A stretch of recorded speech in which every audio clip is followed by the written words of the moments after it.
Salut YouTube et bienvenue dans une nouvelle vidéo de déballage. Aujourd'hui, j'ai encore de la chance et je déballe un nouveau cadeau. Cette fois, c'est de la part de ICS.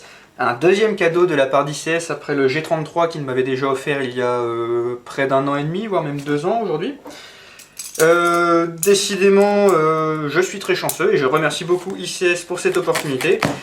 J'aime beaucoup le fait que il y a de plus en plus de marques, de plus en plus de boutiques qui décident de faire des partenariats avec des youtubeurs, que ce soit moi ou d'autres, et j'aime bien ce système donnant-donnant qui me permet moi d'alimenter ma chaîne et qui permet à eux d'avoir un peu plus de visibilité.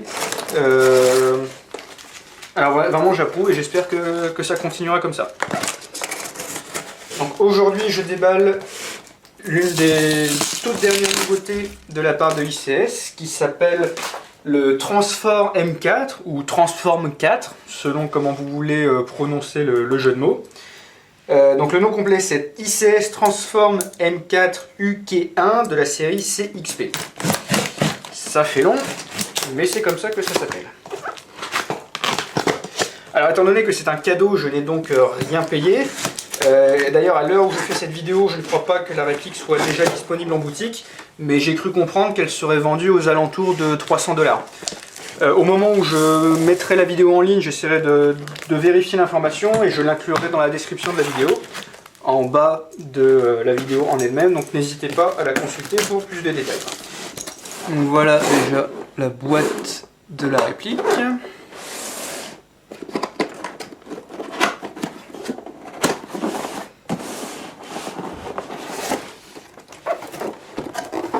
Et hop. Donc nous avons ici visiblement un petit mode d'emploi, un CD, intéressant, un rappel de la législation française, et donc bien sûr nous avons la réplique en elle-même, ainsi qu'une grande tige de débourrage, un chargeur i4, un bracelet, ICS Airsoft Transform M4. Et donc voilà à quoi ça ressemble en dehors de la boîte avec le chargeur engagé. Alors je sais ce que vous allez me dire, encore un M4 AEG, ce à quoi je vais répondre. Oui c'est vrai, encore un M4 AEG, néanmoins on peut quand même saluer les efforts d'ICS pour inclure pas mal de nouveautés. Et donc ces nouveautés nous allons les voir ensemble. Déjà au niveau du design, on peut voir que le design est original, c'est d'ailleurs plus ou moins devenu une habitude d'ICS dernièrement, où ils font quelque chose qui n'est pas forcément totalement réaliste, mais qui est original, c'est une création de leur part. Et là on peut voir par exemple la crosse, on sent de l'inspiration je trouve du côté des crosses CTR Magpul. Ça n'est pas une crosse CTR Magpul, mais ça ressemble un peu à une crosse CTR Magpul. D'ailleurs c'est un peu la même chose pour les organes de visée ici, qui sont des organes de visée pliants automatiques sur ressort comme ça, qu'on peut déployer en tirant le levier ici. Ça ressemble un petit peu à des sites NBUS, MBUS, je ne sais pas comment on prononce, Magpul, mais encore une fois ça n'en sont pas. Donc on a la crosse ici, là en position la plus rapprochée possible, là le plus ouvert possible, et nous avons une position, 2 positions, 3 positions, 4 positions, 5 positions et donc 6 positions en tout, de quoi convenir à un maximum de morphologies différentes. On peut également constater le levier d'armement qui est parfaitement ambidextre, on peut le tirer aussi bien de ce côté-là que de ce côté-là. Bon, c'est pas comme si c'était très important d'avoir un levier ambidextre sur un AEG sur lequel le levier d'armement ne sert pas à grand chose, mais si vous aimez bien jouer un petit peu avec votre levier d'armement, ça reste un détail amusant. Ensuite, ici et là, nous pouvons voir les attaches rapides de sangle. D'ailleurs, à la base du tube de crosse, on peut voir également qu'il y a un attache sangle inclus, ce qui n'est pas le cas forcément de tous les M4 AEG. Et là, pour le coup, on a vraiment un M4 qui est jouable directement en sortie de boîte, étant donné qu'on a les attaches sangle et le viseur. On peut voir aussi du côté du garde-main, c'est vraiment ces garde-mains qui sont très modernes et qui ne sont pas couverts de rails, mais qui à l'inverse sont équipés de ces trous dans lesquels en fait on peut fixer ces petits rails qui sont inclus avec. Et c'est vrai que quelque part ça paraît assez logique, car à quoi bon se trimballer un système complet de rails qui va bien sûr peser lourd et qui ne va pas forcément être très confortable lorsqu'on n'a aucun accessoire dessus, alors qu'on peut au final ne mettre des rails que là où on en a besoin. Si vous voulez mettre une lampe, un laser, une caméra, vous n'avez que rarement besoin de plus de, mettons, 3 ou 4 cm de rails.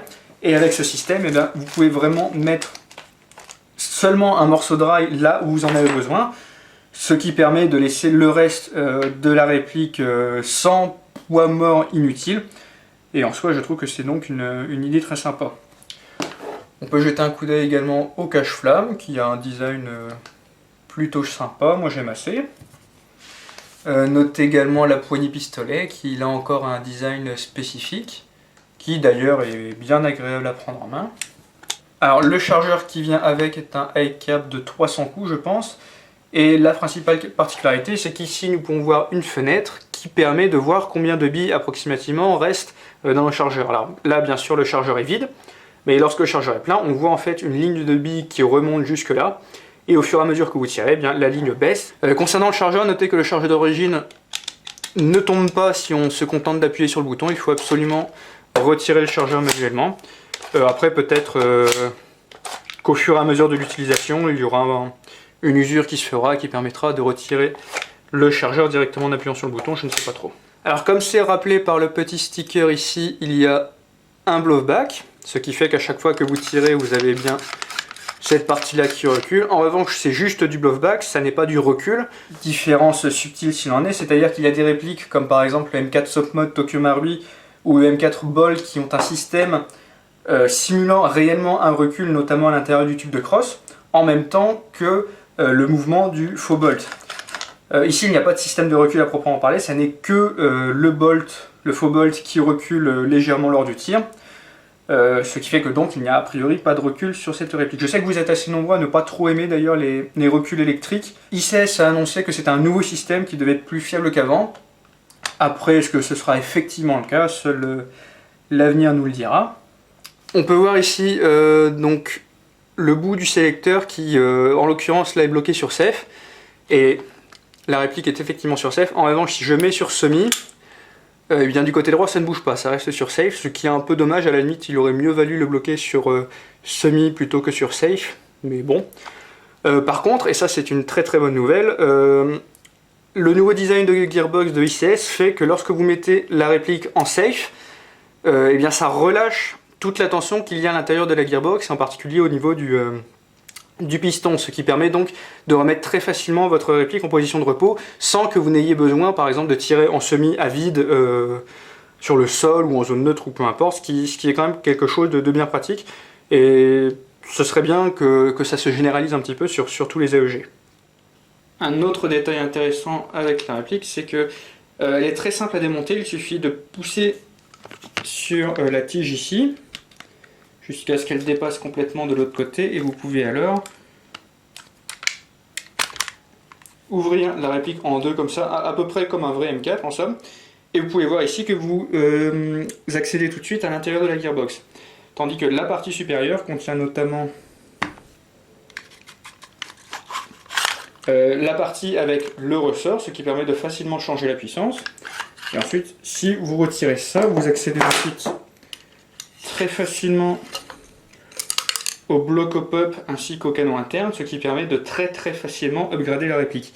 Par ailleurs, ICS précise que la réplique utilise toutes les pièces Marui utilisables sur le marché. Je pense au canon interne, au pop, aux pièces de la gearbox et ce genre de choses. Ce qui permet vraiment d'upgrader la réplique comme vous voulez. Et je suppose d'ailleurs que c'est pour ça que la réplique a été surnommée Transfor M4, étant donné la facilité avec laquelle vous pouvez upgrader la réplique. Par ailleurs, il me semble avoir vu sur internet que la réplique sortait aux alentours de 340-350 fps, ce qui pour une fois tombe plutôt bien pour notre marché français, car ici c'est typiquement la puissance que l'on attend pour une réplique AEG de ce genre-là. En revanche, je pense avoir repéré un défaut, c'est l'emplacement de la batterie. Comme vous pouvez le voir, à l'intérieur du garde-main, on voit le câblage ainsi que la fiche Tamiya, et donc la batterie se met à l'intérieur du garde-main.